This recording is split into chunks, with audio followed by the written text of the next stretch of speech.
प्राथमिक शिक्षक सहकारी बँकेची 86वी वार्षिक सर्वसाधारण सभा येत्या रविवारी 22 सप्टेंबर रोजी दुपारी 1 वाजता आयर्विन मल्टीपर्पज हॉल इथे होणार आहे। या सभेला शिक्षक सभासदांनी मोठ्या संख्येने उपस्थित राहावं।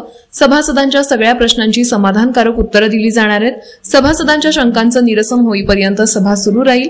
सभा गुंडाळली जाणार नाही। कोणीही व्यक्तिगत दोषारोप करू नये। सत्ताधारी संचालक मंडळानं जे चांगलं कार्य केलंय त्या चांगल्या कार्याचं विरोधकांनी कौतुक करावं। संस्थेच्या आर्थिक विकासाचे प्रश्न विचारावेत असं आवाहन बँकेचे चेअरमन बाळासाहेब निंबाळकर यांनी केलंय। प्राथमिक शिक्षक बँक कोल्हापूर ची वार्षिक सर्वसाधारण सभा रविवार दिनांक 22 सप्टेंबर 2024 रोजी अरविंद ख्रिश्चन हॉल मध्ये संपन्न होत आहे।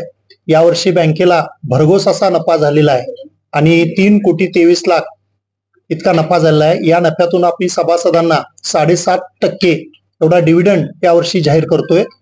त्यासाठी माझी सर्व सभासदांना विनंती आहे की बँकेच्या वार्षिक सर्वसाधारण सभेसाठी आपण सर्वांनी उपस्थित राहावं। आपल्या शंका समाधान होईपर्यंत किंवा आपल्या असणाऱ्या प्रश्नांचं समाधानपूर्वक उत्तर मिळेपर्यंत ही सभा चालू राहील। माझं विरोधकांनाही आव्हान आहे की आपण लोकशाही आणि सनदशीर मार्गाने सभा चालवू। आपल्या शंका समाधान पूर्ण होईपर्यंत ही सभा चालेल। निवडणुकीच्या कालावधीत राजर्षी शाहू स्वाभिमानी शिक्षक आघाडीनं सभासदांना जी आश्वासनं दिली आहेत त्यानुसार वचनपूर्ती होत असून बँकेच्या इतिहासातील हा सर्वाधिक नफा झाल्यानं यंदा बँकेतर्फे सभासदांना त्यांच्या हक्काचा 7.5% लाभांश दिला जाणार असल्याची माहिती चेअरमन निंबाळकर यांनी दिली आहे। त्यासोबतच रविवारी होणाऱ्या वार्षिक सभेपुढे स्टॉपिंग पॅटर्न मंजुरीचा विषय ठेवलाय।